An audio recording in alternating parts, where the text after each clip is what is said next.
안녕하세요. 김광김 변호사입니다. 오늘은 명예훼손 사건에 대해서 살펴보도록 하겠습니다. 입주자 카페의 명예훼손 사건입니다.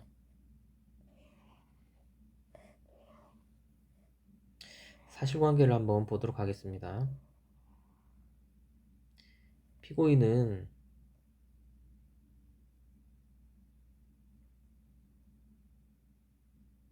이 사건 카페의 입주민이고,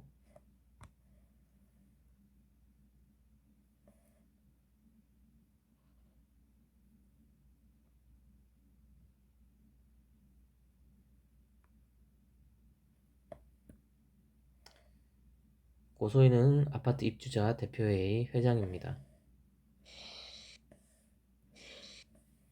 피고인은 2019년 5월 4일경 피고인이 살고 있는 아파트에서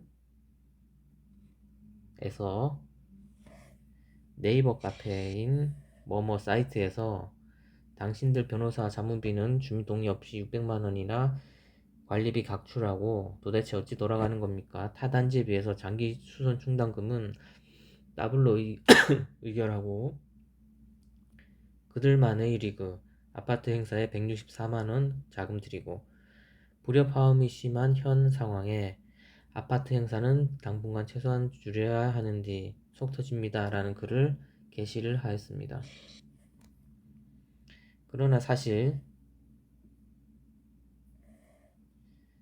변호사 자문비는 아파트 입주자 대표회에서 정식적으로 논의되어서 결의된 사항이었고,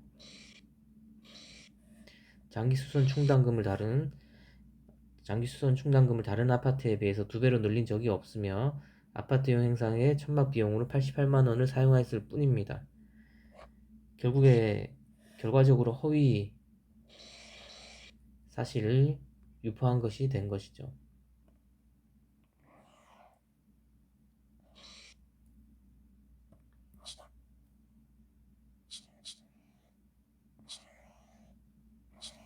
이 사건이 어떻게 판단이 되었는지 한번 보시죠. 법원의 판단. 정보통신망 이용 및 정보통신법이라고 합니다. 정보통신법에서 허위 사실 적시에 의한 명예훼손죄가 성립하기 위해서는 적시하는 사실이 허위여야 할 뿐만이 아니라 피고인이 그와 같은 사실을 적시함에 있어 적시 사실이 허위임을 인식하고 그러한 허위점에 대한 인식, 범위에 대한 입증 책임은 검사에게 있다 하는 이거 대전제 하에서 이 경우 적시된 사실이 허위 사실인지 여부를 판단함에 있어서는 적시된 사실의 내용 전체 취지를 살펴보아야 하고 중요 부분이 객관적 사실과 합치되는 경우에 있어서는 그 세부에 있어서 진실과 약간 차이가 난다거나 다소 과장된 표현이 있었다고 하더라도 허위 사실이라고 볼 수 없다 라고 하면서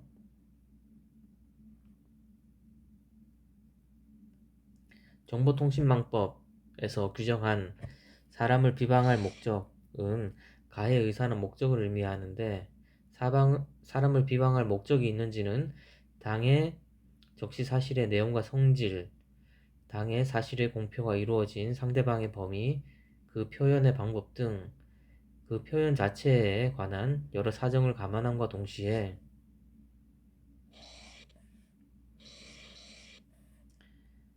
그 표현에 의해서 훼손되거나 훼손될 수 있는 명예의 침해 정도를 고려하여 결정하여야 한다. 그리고 사람을 비방할 목적은 공공의 이익과는 행위자의 주관적 의도의 방향이 서로 상반되므로 적시한 사실이 공공의 이익에 관한 것인 경우에는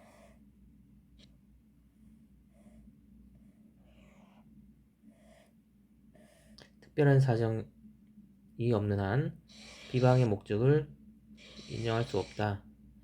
여기서 특정 적시한 사실이 공공의 이익에 관한 것이란 적시한 사실이 객관적으로 볼 때 공공의 이익에 관한 것으로서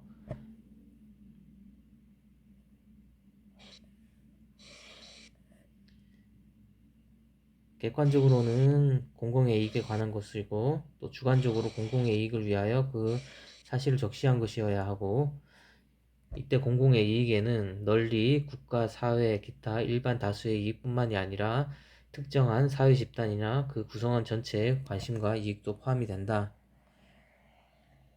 이러한 기존의 대법원 그 판결에 비추어서 이 사건을 판단을 해보면, 이 사건에서 구체적인 사건에서는 대법원 해당 재판부가 이렇게 판단을 했습니다.